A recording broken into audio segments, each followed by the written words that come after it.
What does it mean to actually live the American dream?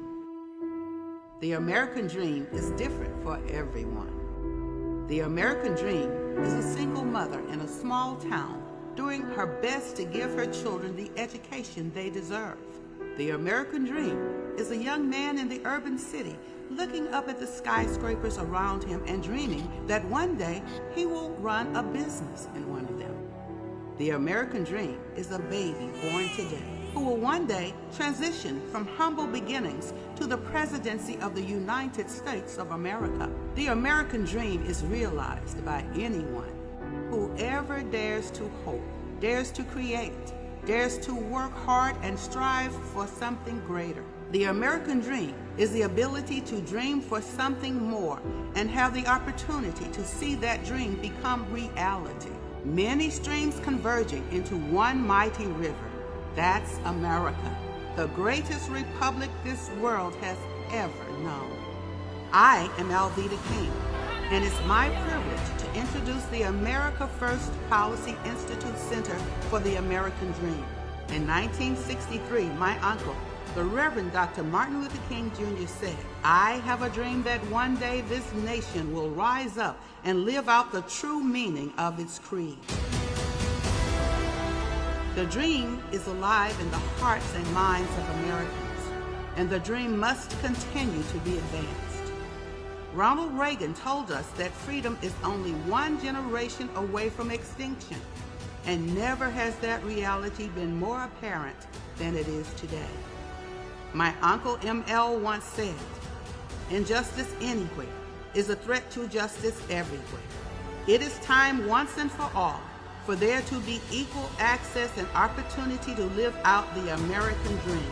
My dream for you is that God will bless every house, the church house, the White House, the Congress House, the courthouse, the schoolhouse, the bank house, the jailhouse, my house, your house, America's house, the world house. I believe that America's best days lie ahead. And the best is yet to come.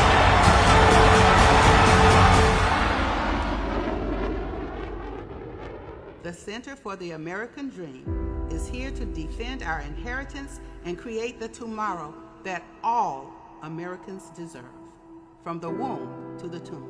God bless America.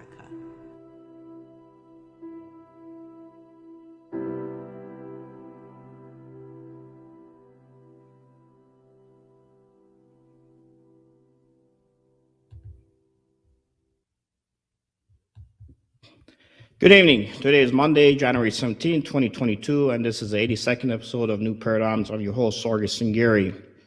On November 2nd, 1983, the late President Ronald Reagan signed into law officially recognizing Martin Luther King Jr.'s birthday, January 15, as a federal holiday.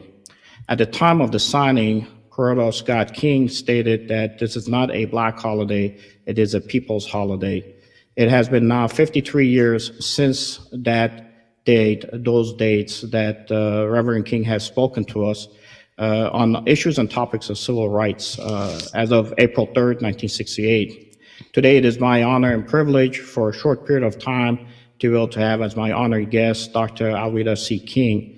Dr. Alveda C. King is here to speak on his behalf and in the continuation of his legacy. Dr. Alveda C. King is the daughter of the late slain civil rights activist, Reverend A.D. King, and also the niece of Dr. Martin Luther King Jr. and a Christian evangelist.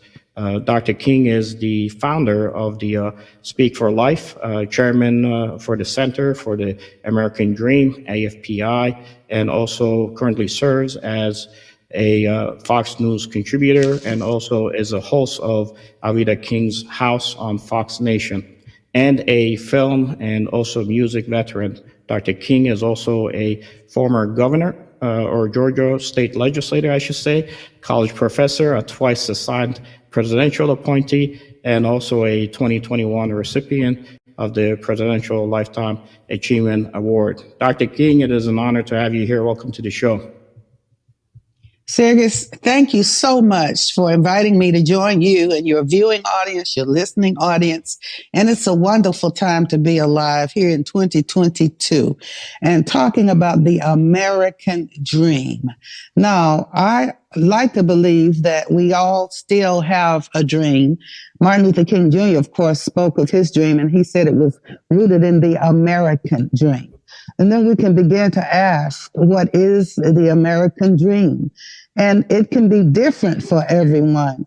But I believe that everyone would appreciate an opportunity to continue to have hope, to have faith, to have love. There is so much that's going on politically in America right now. And with COVID, it used to be COVID-19, but now the COVID pandemic, so many people have been impacted by COVID. We've either had COVID or had someone close to us who had it. Some have died. All of those issues, fighting over racial issues when there's only one race. And I know that a lot of people don't understand when I say that, but there's no black race, red race, yellow race, or white race of human beings. There's one race with different ethnicities. These are some of the issues that we are facing. And people always ask me, what would Martin Luther King Jr. say if he were here today? Well, my uncle blessedly left us a lot of writings. So we don't have to wonder what he would say any more than we have to wonder what President Lincoln would say, for example, or Frederick Douglass, or anybody throughout history. So we have those words. And so he's talking about the capacity to give there in the slide that you're showing. He told us to continue to have hope, to learn to embrace each other as brothers and all as sisters, and not perish together as fools. So he would say that he had decided to stick with love because hate was too great a burden to bear. So there are many things that Martin Luther King Jr. said. Reverend Dr. Martin Luther King Jr., he and my daddy, brothers, and Reverend A.D. King, they're in heaven now. Aunt Christine King Ferris is still alive. That's their older sister. So there's so much that could be said. But I believe that if Reverend Dr. Martin Luther King Jr. were here today, he would say, hold on to hope, forgive others, seek forgiveness from God. And as we begin to do that and to love and have faith, let hope live in our hearts. And then that would show us that the American dream is not dead.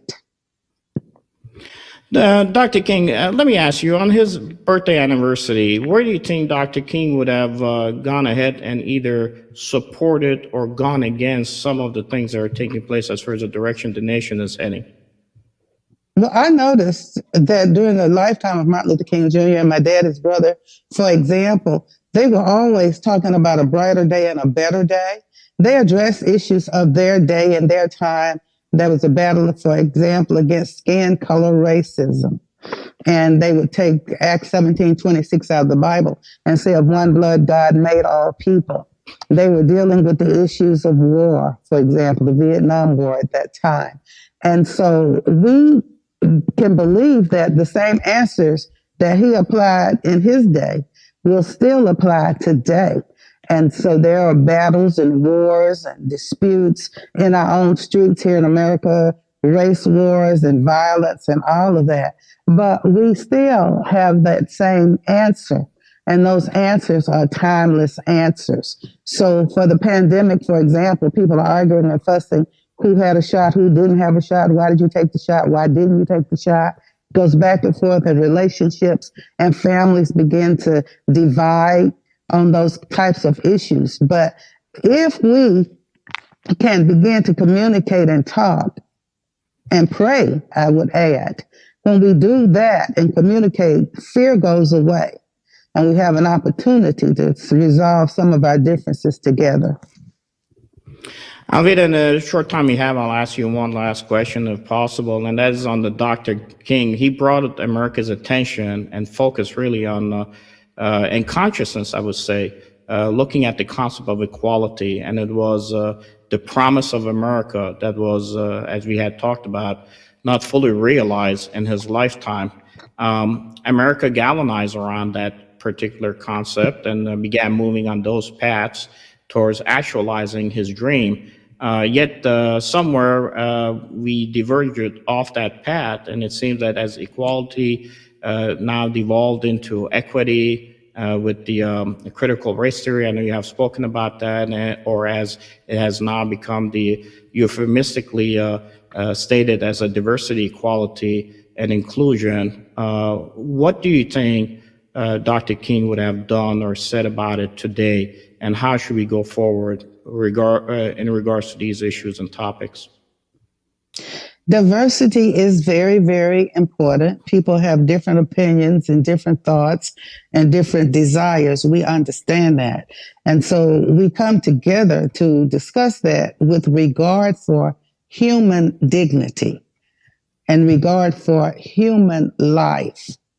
When we don't agree on those particular topics that can divide us, say, for example, sexuality or abortion or human trafficking or poverty, there are so many issues, how to handle a pandemic, sickness, and disease. There will be many opinions on how to handle that.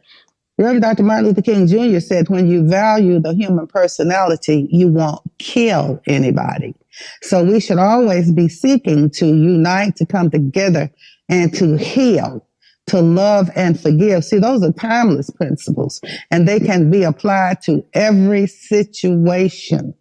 But when people are afraid, when people are angry, and fighting over skin color, dividing over certain issues. Right now, we divide, have you had the shot? Have you not had the shot? Why did you take the shot? Why didn't you take the shot? And you see tempers flaring and people escalating and people becoming frightened and angry. So that is the time to begin to see each other, value each other as human beings, a sanctity of life from the womb to the tomb. And even when we bring in the question of what is sanctity of life, who's more important, a mother or the child in her womb, where they're both patients, they're both human. So we have to learn how to serve each other without killing each other. Dr. King, well said. Much appreciated that we had an opportunity for a short period to talk to you. We will have you back again in the future. For our viewers, if you look down, we have Alveda King Ministries. You could use the QR code to get to her site and learn more about what Dr. King is doing, continuing the legacy of her uncle, and more importantly, of her dad. Dr. King, I will give you the last word before we sign off. Well, thank you again for being kind enough to have me bring my voice to your viewers and listeners. I greatly appreciate it. Everyone try in the days ahead to hear, listen, forgive, regard each other as human beings. Thank you very much, Dr. King. And your uncle left a wonderful legacy, which is a strong foundation, which is the reason why you are here today and able to continue that legacy. We will try to do what we can from our end, from our perspective, to continue that legacy in his honor and especially in your father's honor. God bless you, Dr. King, and continue moving forward. With that said, our viewers, if you like the program that we are conducting with these podcasts, please go to our 501c3, support it. We are helping the Christians of South Sudan with this year's mission, and also the Christians of Northern Iraq with ISIS operators now operating in both South Sudan and Northern Iraq. And also I want to thank Cinnamon Production for the wonderful job they do to give us the opportunity to have wonderful guests like Dr. King. With that said, God bless you all, and this is New Paradigms. This is the most important and crucial period of your lives, for what you do now and what you decide now at this age may well determine which way your life shall go.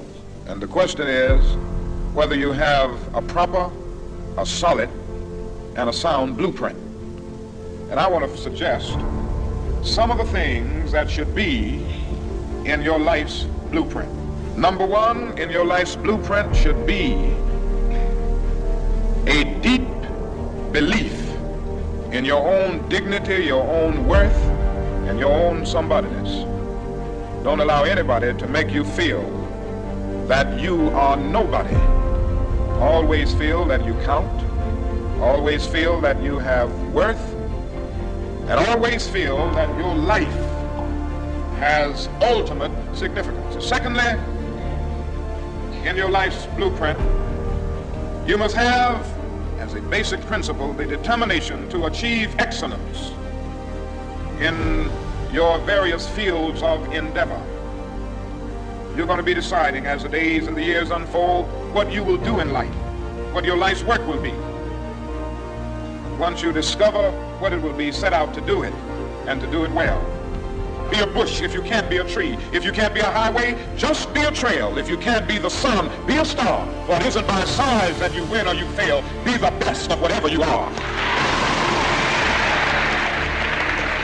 And finally, in your life's blueprint must be a commitment to the eternal principles of beauty, love, and justice. Well, life for none of us has been a crystal staff, but we must keep moving. We must keep going. If you can't fly, run. If you can't run, walk. If you can't walk, crawl, but by all means, keep moving.